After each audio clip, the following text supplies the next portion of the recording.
Hello everybody. Can you see me at the back? So I'm going to talk to you today about nonviolent communication and how it can really help with workplace dynamics and performance as well. Has anyone heard of nonviolent communication? Just give me a hands up. You've heard of it? Okay, so quite a good level of understanding of it there. So my hope is that you come away from here with some practical techniques that you can take away with you, not just at work, but hopefully at home as well, that will help you spread a bit of compassion in your communication and just generally spread the kindness and love. That's what I'd like you to leave with, and a bit of curiosity about this practice and how you can get more from it. I guess I'm really interested in this sort of stuff because I'm deeply interested in human interactions and psychology and people. Spent 25 years in tech and then realised actually it's all about the people and the interactions and the collaboration for me, which is at the root of everything, right? And this quote here really appeals to me. Out beyond ideas of wrongdoing and right doing, there's a field, I'll meet you there, which is about understanding and compassion. I remember my first consulting job, Parole Systems, where I started back in the late 90s. One of their values came from Stephen Covey's 7 Habits of Highly Effective Teams. I don't know if anyone remembers that. It's years ago now. And it was seek to understand before being understood. And that, for me, has stuck with me for all this time. And I believe that most of us have good intentions. I really believe that. There's some kind of orange, round-shaped people in the world that maybe don't, but mostly,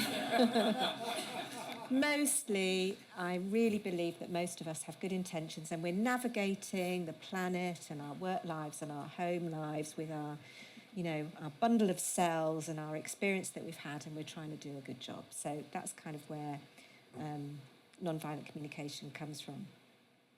But communication challenges are everywhere. So 44% of UK workers say that conflict at work has actually gone up in the last 3 years, compared to only 13% saying that it's gone down, which is quite interesting, I think. And this is put down to a number of things. Workload pressures, cost of living, all of that kind of thing. Remote and hybrid working challenges. It's much more difficult to figure out how somebody else is feeling and how they're taking your communication if you're remote. Constant organisational change. All of these things contributing to stress and people not feeling their best selves, which of course leads to conflict and challenges in the workplace. And then on the other side, we're becoming increasingly self-conscious about our communication, particularly the younger generations. So 84% of UK workers say they fear being judged on their communication style by their colleagues.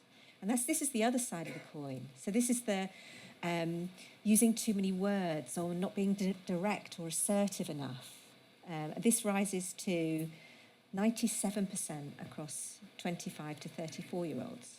So we've got both the extremes, right? We've got the people reporting conflict and what I'd call violent communication, which we'll get onto in a moment, and then, us kind of feeling crucially, sort of excruciatingly aware of how we're coming across and how we're perceived. Which leads to this. Has anyone read Brené Brown's book, Dare to Lead, in the last few years? Got some hands. This is absolutely brilliant book. I don't do that much reading, but this one really stuck with me. And she talks about this difference between clear is kind and unclear is unkind. I recently did a postgrad last year about the psychology of kindness and well-being, which was extremely interesting. And we also explored these concepts about what true kindness is. And the thing with true kindness is that mostly involves some kind of sacrifice. So it's not the same as nice, right? Nice comes from trying to smooth over social norms, from harmony, from, trying to do the polite thing. Whereas kind can mean really standing up for somebody or yourself because it's the right thing to do. And so she talks about clear is kind, unclear is unkind. And what she means by that is the sort of passive-aggressive workplace dynamics that happen when people aren't being clear. And my favourite thing that she talks about is this thing called a dirty yes. Yeah, where you're in a meeting and you say, oh, thank you, Brian, for your idea. That's a great idea. And then you go out of the meeting and go, not doing that. Yeah? So this dirty yes. All these things, the giving somebody BS to save face, all of that stuff is unclear and unkind. So, these sorts of things in our workplaces lead to psychological hazards. I'm looking for Matthew somewhere along here. Psychological hazards that we have to deal with every day. And the most common cause of stress at work is this kind of work politics, work-related politics. So there's a direct relationship between these sorts of conflicts, struggling to be clear and direct and authentic, but also too much of that, too much of the violent communication. So what makes a happy team? Google their project Aristotle is quite old now, isn't it? Going back over 10 years, maybe 13 years. And they did a long amount of research looking at what makes teams function.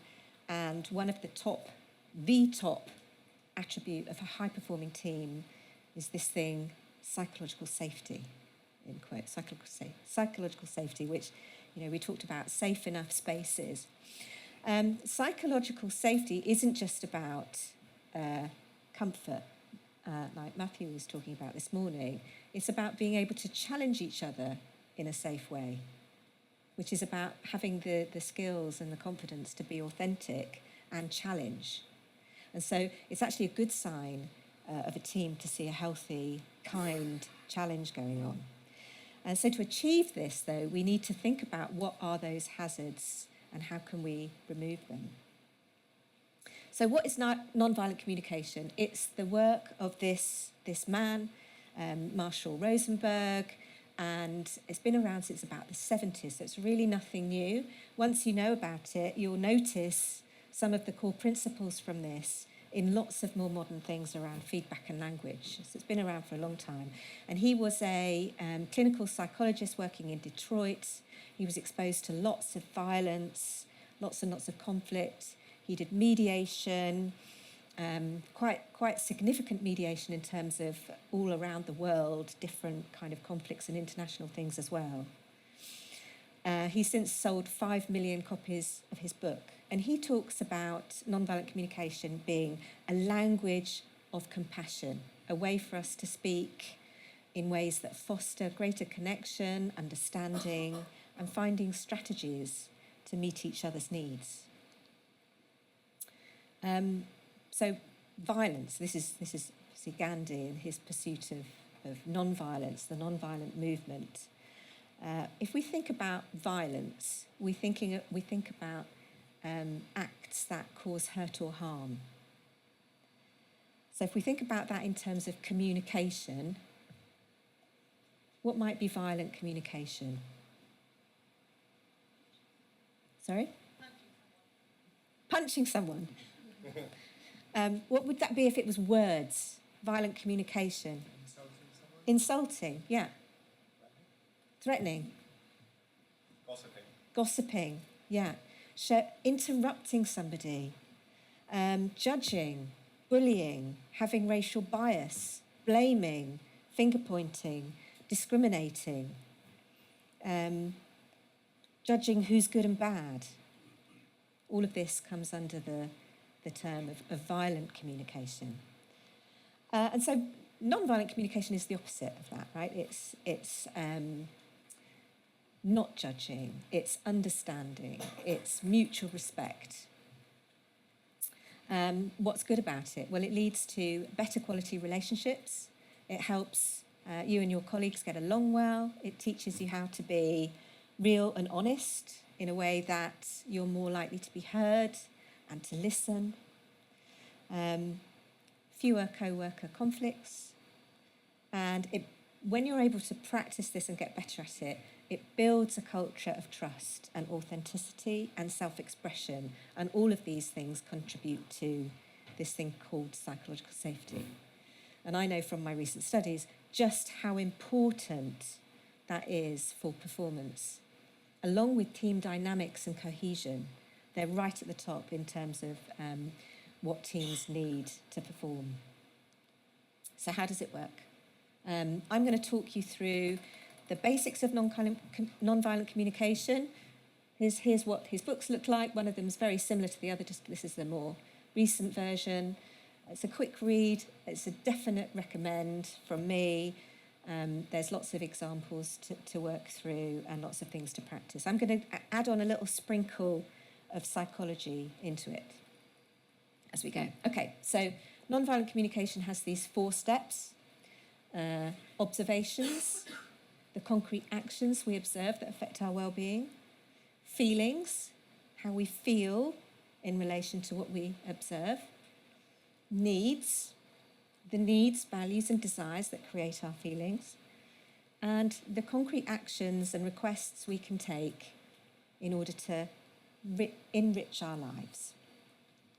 So we're going to step through them. So this first one is a really, really important step. I think that Paul mentioned something similar. I can't see Paul. There you are. In your talk about what is actually said and done, and don't trust your biases, right? Don't, pay very little attention to your judgment compared to what you've actually seen. This is, I think, the most important step for me in nonviolent communication. And it sounds easy, but it really isn't. And once you become aware of it, you start to notice it in everything, in all sorts of communication that you see on the telly. So it's much more, it's what do you hear others actually say? What do you see them physically do? And it's about recording those observations in your mind, but without assigning any value to them or any kind of judgment.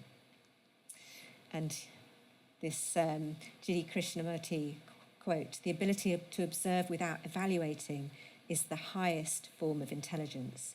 So this is a 20th century Indian philosopher, spent his life encouraging people to look at the world and themselves with fresh eyes, noticing what's really there and trying to separate all of our filters of judgment and conditioning, which is actually quite difficult. And those are things, there's so many layers to our subconscious. There's our biases, our preferences, our personalities, the internal narrative, the emotional maths that we do. There's so much there on top of what we actually see or hear. So this is the first step in nonviolent communication. I'm going to let you show you a bit of a go at this. Now, this happens all the time. I was talking last night at the speaker's dinner, excusing myself for watching things like Married at First Sight, right? Because I'm actually watching them with a psychology angle. It's a case study. I'm thinking, what's going to happen next? Once you notice this stuff, you see it all the time. So if you ever start something with your, so not just you're too, but Jenny, you're so sensitive, right? Or you're too, Jenny, you're too trusting. That's an evaluation, okay? You're too trusting. The observation might be, when I see you to agree to pay for the work without a background check, I think you're being too trusting. So we all have thoughts, right? We can have thoughts, we can share our thoughts, but we don't want to turn them into a judgment of that person. Another example, verbs with evaluative connotation. So Jenny is risk averse. The non-violent thing, the observation would be Jenny raised concerns about potential issues. Words about ability. Jenny is bad at tennis. Jenny has lost her last 40 games of tennis. Use of adjectives and adverbs without saying that it's an evaluation. So you can say, Jenny, I think you're boring. That's okay, right? Jenny is boring is an evaluation. Or Jenny's behaving boringly. That would be the adverb. Jenny's company doesn't excite me would be more non-violent. And always. So watch out for this one. Watch out for this one because we do it a lot.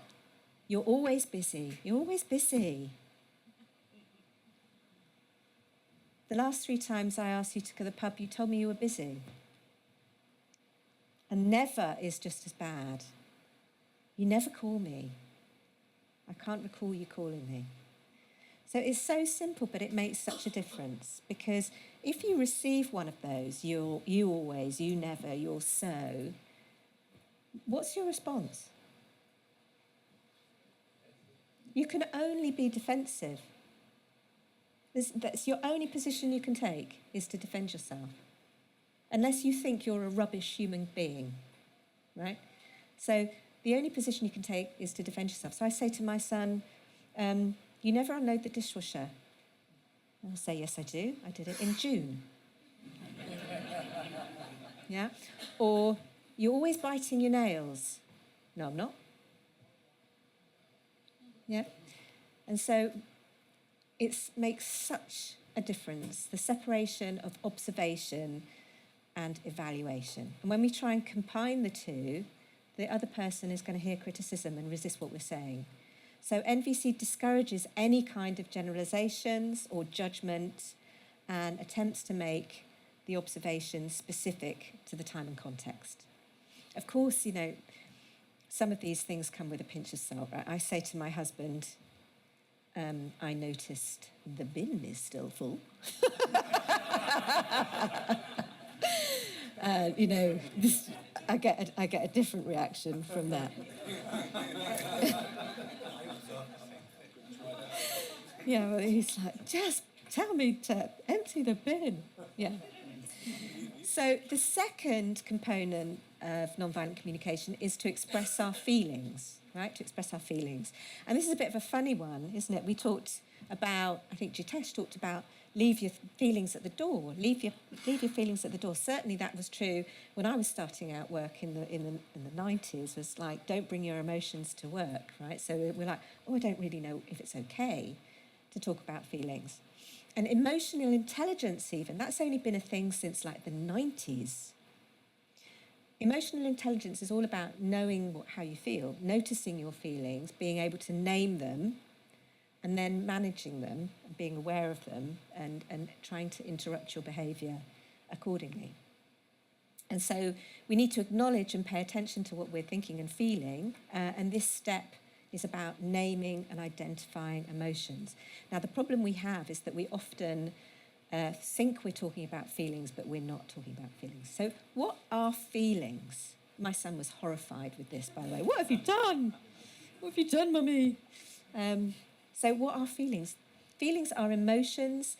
They're, we talked about amygdala earlier on. They come from, generated by the limbic part of our brain, the limbic system, which is ancient, right? This is 250 million years old, the mammalian brain, since mammals. If you compare that to the age of our neocortex, which is about 2 to 3 million years old. So this isn't reasonable thought, this is emotional, and it's that we have them for a reason. They're there to help us survive, right? They're there to help us take action. And so these are the universal expressions that accompany emotions. This was work by Paul Ekman, a personality psychologist back in, I think, the 70s, and he went to Papua New Guinea and to tribes that had never seen any other human beings and these universal emotions, and they're there for a reason, right? So when we're angry, our heart pumps. We talked about this earlier. We actually send blood to our hands, so we're ready to punch. The reason our diaphragm expands is so we can shout. So these are all there for a reason. Fear, our senses get turned on. Our legs become enabled, ready to run away with the blood pumping to those big muscles. Even disgust, your nose scrunches up to stop you from inhaling pathogens. and your body takes a position ready to vomit something up that might save your life. And with the good emotions, the happiness, we have love hormones, oxytocin, that help us thrive and stop worrying about our physical safety and make connections and build relationships. So they're all there for a reason. The problem is we confuse thoughts with feelings. And the reason this is important is because feelings we can't help, right? We just showed you, these are ancient, it's our mammalian brain. So we say, I can't help the way I feel. Yeah, you made me feel. I can't help the way I feel. These are my feelings, right? But they're not. We confuse feelings with thoughts. And we say, instead of saying I think, we say I feel. And when we do that, we're not taking any accountability for that. So, I feel that you don't love me. That's not an emotion, it's a thought. And it's actually projected at the other person. So the feeling might be sad. I feel sad. I feel sad because I think you don't love me. I feel that I don't get a fair deal. I feel frustrated. And we do this to ourselves. I feel inadequate as a tennis player. I feel disappointed in myself. Like, those are real feelings: sadness, disappointment. I feel useless. Again, not a real feeling. I might actually feel overwhelmed or ashamed. Those are real feelings. Confusing how we think others act or behave towards us and actual feelings. So I feel ignored. The actual feeling is hurt or dejection. I feel misunderstood. I feel frustrated. In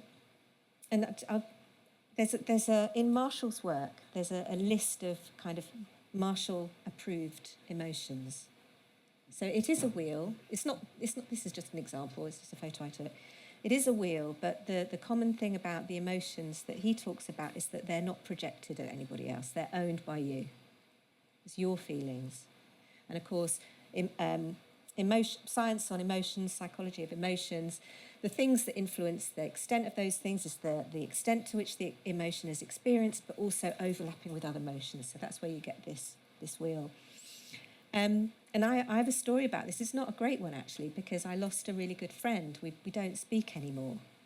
And we used to be really close. We had a really close friendship for about 10 years. And we would do that thing. They're your feelings, honey. They're your feelings. They're just your feelings. He hasn't validated your feelings, right? So we thought it was okay to talk about feelings. And then we had this conversation, and she wanted me to go out clubbing. And I was like, well, I don't want my husband to feel anxious about that, And she thought I was being controlled, and I wasn't. I was just respecting his anxiety, and she said she kept pushing me, and anyway, I felt upset by it, and she texted me later on, how are you doing, love you, and I texted back. I thought I was really pleased with myself. I thought I'm a really good communicator, I'm going to be direct. I texted back, I feel misunderstood. I feel judged. I feel underestimated. And I thought, my feelings are my feelings. And she took it really badly. Yeah. So do you notice that all of those feelings, I might as well have said, you judged me, you underestimated me, you misunderstood me. I might as well have done that. And then interestingly, she didn't reply. And I kind of reached out to her. And she replied and she said, I still feel angry, which was a true emotion. And I was like, how dare she still feel angry? Yeah. So thinking back now, if I'd have used different language and talked about what my actual feelings were, I think we would have probably had a different conversation. So this stuff matters. I'm just going to encourage you, just while I take a sip of water, think of a safe conflict, right? Don't go too far down a difficult conflict, but think of a safe conflict, and think about something that, what was actually going on for you? What was your emotion? Could you name it? Yeah, so it's important to be able to do that because it helps you with the next bit, which is needs. Okay, so just recapping feelings, we're really not good at this. We're really not good at tapping into how we actually feel. And so taking that step to think about what our feelings really are is a really useful one. And, you know, we talk about feelings in the workplace. Being vulnerable has actually been shown to be a really good thing in the workplace in terms of building trust, building safety, building an authentic environment where people can express themselves, especially if you're a leader, especially if you're in a leadership position, being vulnerable. It goes hand in hand with brave, being vulnerable. So let's talk about needs. Okay, I'm doing all right for time. Let's talk about needs. This comes a bit back to what Paul was saying, which is, what do we want? What do we want? It's very similar. Can we cut quickly to what we need? And this is a really good shortcut. So this might seem like a very verbose framework, but if you're having a tense conversation with somebody, just saying, what do you need right now, is a very disarming, very kind of emotion leveling thing to say. What do you need? What do you need? And then even maybe stepping away for a minute. And so our feelings, sometimes I think these steps should be the other way around, because our emotions come from our needs. They normally come from a need that's not being met. And that's what's generating our emotions. And so the more we take responsibility for feelings by attaching them to our needs, which is like, I feel because I need. That's you owning that, and that's what the needs part of nonviolent communication is. So there's loads of psychology around needs. This is one that I expect most of you recognise. Maslow's hierarchy of needs. You know, once we've got air to breathe and water and food, we then start thinking about our personal safety and stability in our lives, and then we move up towards love and belonging and relatedness and things like that. And then as we go up to self-esteem and self-actualization, which is about morality and ethics and being the best we can be and flourishing, reaching our potential. A slightly more recent model of basic human needs. This is basic needs theory, Edward Deci and Richard Ryan. These are universal psychological needs. Again, across the planet. These are nutrients for individual psychological health.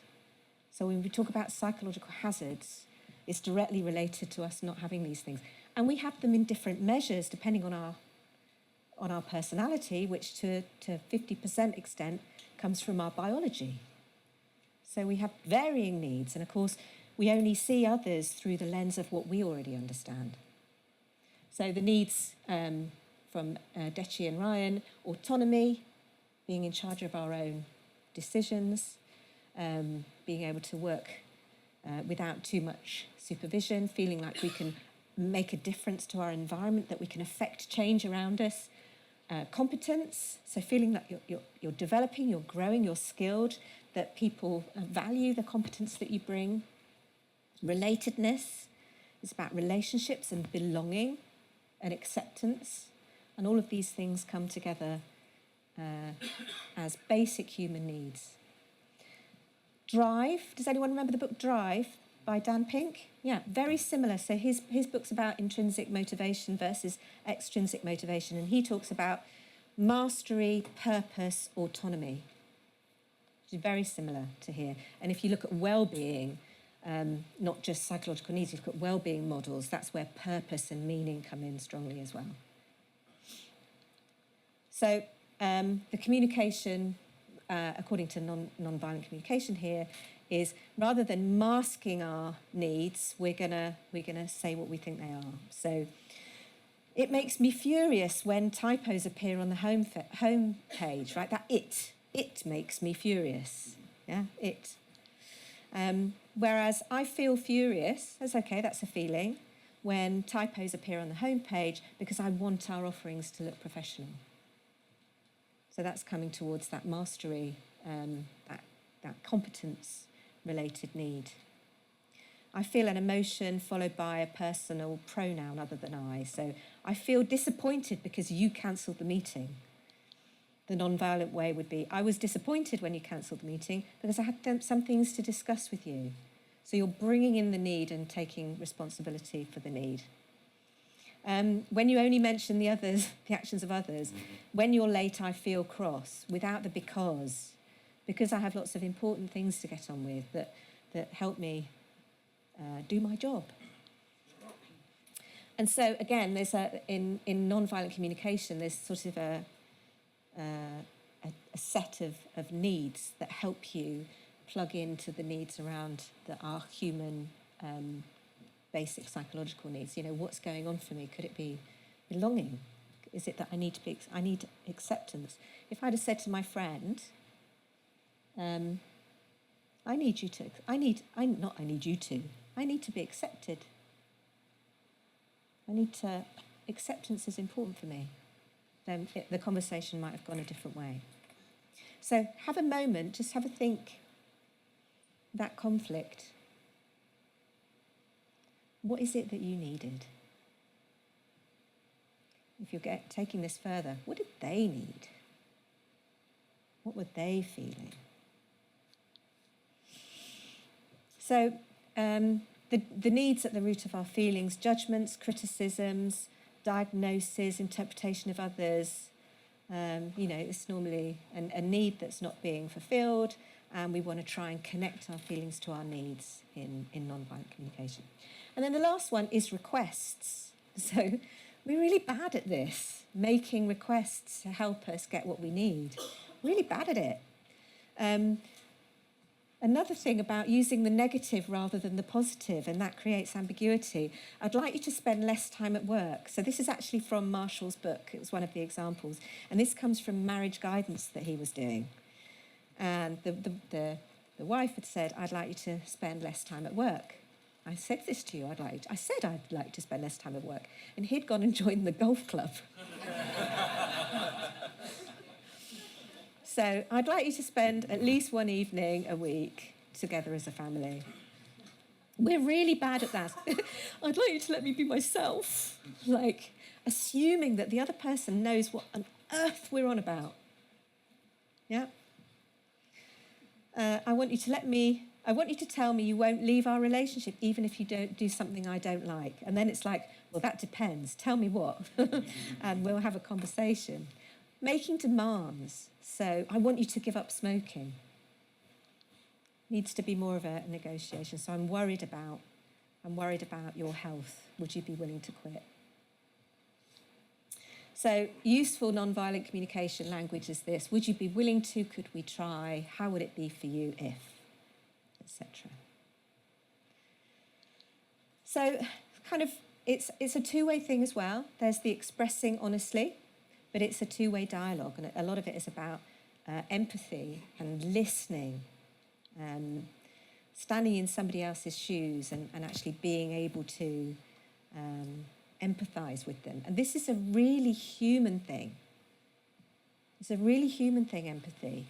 So even woodlouse can be empathetic to an extent, right? But it's a bit like, oh, I'm a woodlouse, I'm feeling good. Oh, you're stressed? You're a stressed woodlouse? Oh, God, now I'm stressed, right? So that's what woodlouse empathy is. And then different levels of pro-social behaviour and perspective taking, but being able to understand or feel what another person feels or experiencing is a human thing, and we need to be about as human as we can be right now. We need to be really dialing up the human stuff. So I talked about active listening. This is really useful, isn't it? Active listening. Listening without waiting to speak. Listening without forming your sentence. Listening without thinking, oh, I've got a better story, I'm just formulating that. Or, listening without giving advice or judgment. Like, when we can do that, it's liberating for everybody. Okay, so just really quickly to the end, applications. It's really great for preparing for conversations. So this might feel a bit out of reach, but if you want to prepare for a difficult conversation, you can literally go through it and say, what did I observe? how was I feeling? What was going on for me? What do I need? What could I request? And then extend to the other group as well. It works as mediation in a team. You can do this in a retro. Just talk about needs, and you'll be surprised how quickly the dialogue opens up in terms of understanding what another team might need, or another what the people over the fence might need. It opens up a different conversation.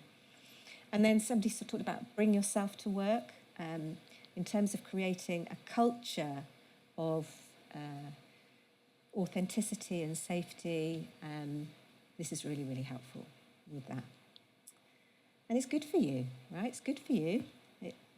That other hormone, the oxytocin, actually is good for your blood pressure and wrinkles. Like, I'm 78. So keep working your kindness muscle, your compassionate muscle, and go and spread it around the place, and perhaps we'll have a better workplace and better relationships. And that's it from me. Thank you. Hi, Jenny. Thank you. I think this was brilliant. I'm not 100% sure where I want to go with this question because I've got so many thoughts. I'm so glad that later on in your talk you mentioned limbic brain and neocortex, because in particular when it comes to judgment, that is non-verbal, that's limbic. So I think the awareness of judgment itself is incredibly important.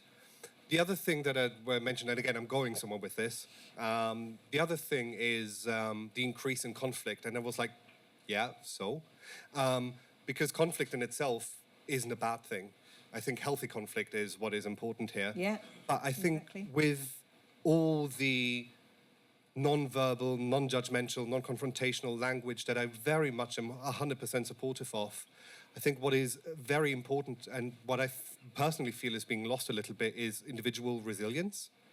Because we're being constantly exposed to people on social media and perceived perfection and feeling bad about ourselves because we're not living that life, that resilience towards hardship seems to be a skill that we start to unlearn. What I would like to ask you, and again, I told you I'm going to go somewhere with this, what I would like to ask you is how can we use nonviolent communication or clean questions, the work that Caitlin Walker is doing on that, how can we utilize that to build resilience into the teams to have healthy conflict? And even if someone passes a judgment, we let it wash over us without it actually impacting ourselves. So how do you apply that into a team dynamic? So I always start with work around strengths and understanding ourselves and each other, rather than trying to fix yourself and be this perfect person who eats quinoa and muesli and runs triathlons and all of that stuff. Leaning into your strengths. So I normally start with that kind of stuff so that you have an understanding of each other, but also how their behaviour and their personality and their traits trigger you. So that gives you a language that can help you address conflict a bit more. It's a beautiful segue into my training that I'm offering, right? Which covers all of that, around strengths and interrupting your biases and then understanding your triggers and then how to handle it. Yeah. There's so much to it. There's so much to understanding each other. Also, while I'm here, just a quick plug, there was lots of talk about inclusive facilitation earlier when Matthew was doing his talk, and I run the second one is in March next year, March the 20th. It's not for profit, and this is about creating spaces where people can thrive, where everybody can thrive, about notching up your learning design, your training, your workshop skills, your facilitation skills in order for everybody to feel comfortable and everybody to thrive. So it's about championing neurodiversity and neurodivergence. So I've put a little code on there if anyone's interested. And if you are interested in my training, come speak to me. Thank you very much.